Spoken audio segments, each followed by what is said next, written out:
Today, I am going to be talking to you and informing you of one of the biggest rivers in Asia, the Mekong River. Before getting into any more detail, everyone needs to hear some of the facts and geography about this ancient river. The Mekong River is the largest river in Southeast Asia, stretching more than 4,900 kilometers, which is about 3,044 miles. As you can see on the map that I drew out, the Mekong starts from its source on the Tibetan Plateau in China. From here, the river runs through 5 different countries, including China, Laos, Thailand, Cambodia, and Vietnam. Along with this, the river basin drains a total area of 795,000 square kilometers, which is the 10th largest in the world. Locals refer to the Mekong as being broken up into 7 different regions. Regions that are in the upper Mekong consist of the Tibetan Plateau, the Three Rivers area, and the Lansing Basin in China and Myanmar. Regions in the lower Mekong are made up of the Northern Highlands, the Korat Plateau, the Tanal Sap Basin, and the Mekong Delta. Moving on, the Mekong River has countless economic uses. Starting off, the farmers that live around the river primarily grow rice, almost 80% of their agricultural production. The Mekong is responsible for 70% of these farmers' irrigation, which plays a huge role in the economy, especially when rice is in high demand. Another economic use is the domestic water that the river supplies its surrounding communities. Next is the means of transportation that the river serves. Transportation along the river allows people to access natural resources and social facilities. Along with this, the Mekong allows trade from different communities, as well as allowing international trading routes. And finally, the Mekong River is the world's most productive inland fishery. These fisheries provide for more than 60 million lives and account for more than 25% of the world's global inland catch. Fisheries in the Mekong are worth 2.5 billion US dollars per year to the countries of the Mekong. The Mekong River is home to one of the most diverse ecosystems both in and out of the water.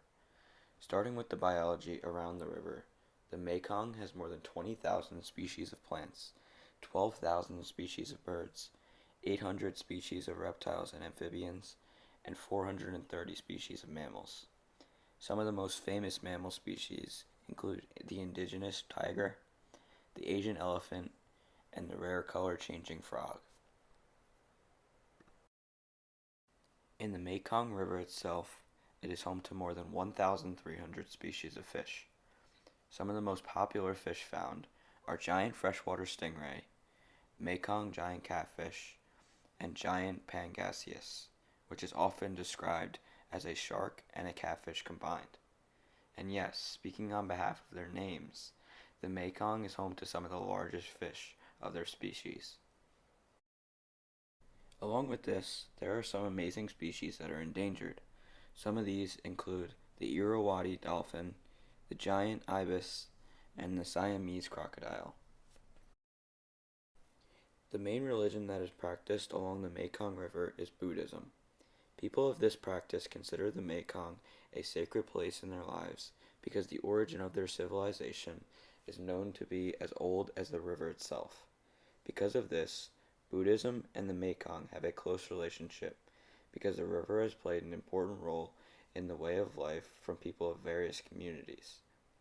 People of this practice create folk narratives between Buddhism and the common relationship between the Mekong.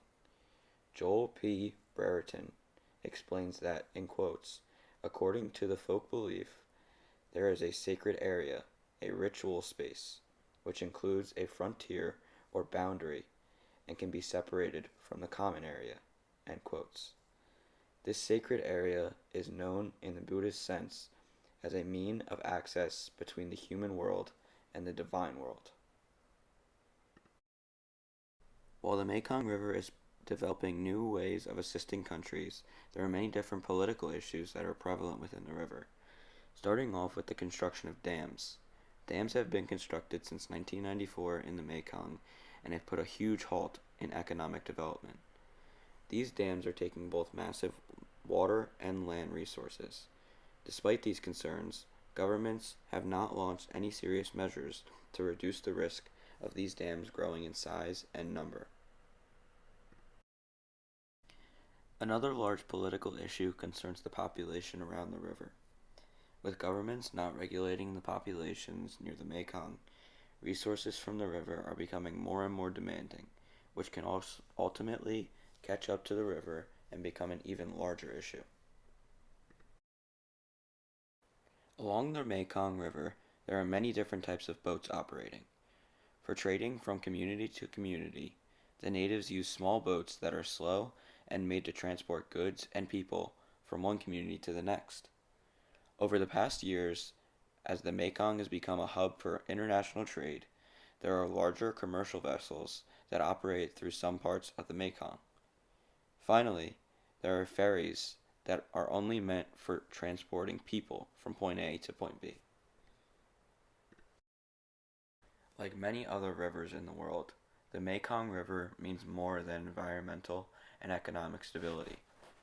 Over the past centuries, it has taken on a cultural significance and has inspired an amazing selection of ritual, music, and artistic expressions.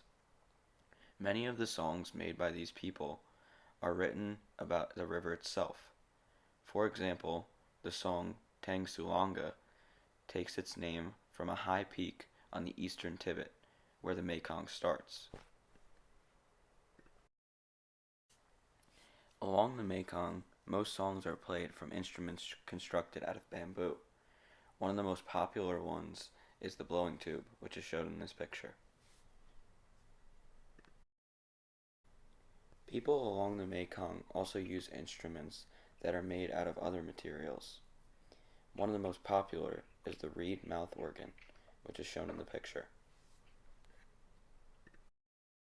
While the culture and community is amazing all around the Mekong, there are also some amazing pieces of literature that have been written about it. One of the most famous poems about the Mekong, written by Zaisovan Fangfong, is called White Mountains. The White Mountains stand upright, touching the clear blue sky. Fresh, cool air for breathing, in the freedom land for living. In contrast to the year-round green of my motherland scene, greenish mountains in winter on the bank of the Mekong River.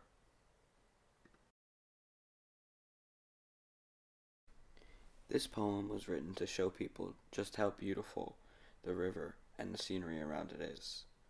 No matter what season, whether it is raining or sunny, there's always something beautiful about the Mekong River. Thank you for watching, and I hope you enjoyed this presentation.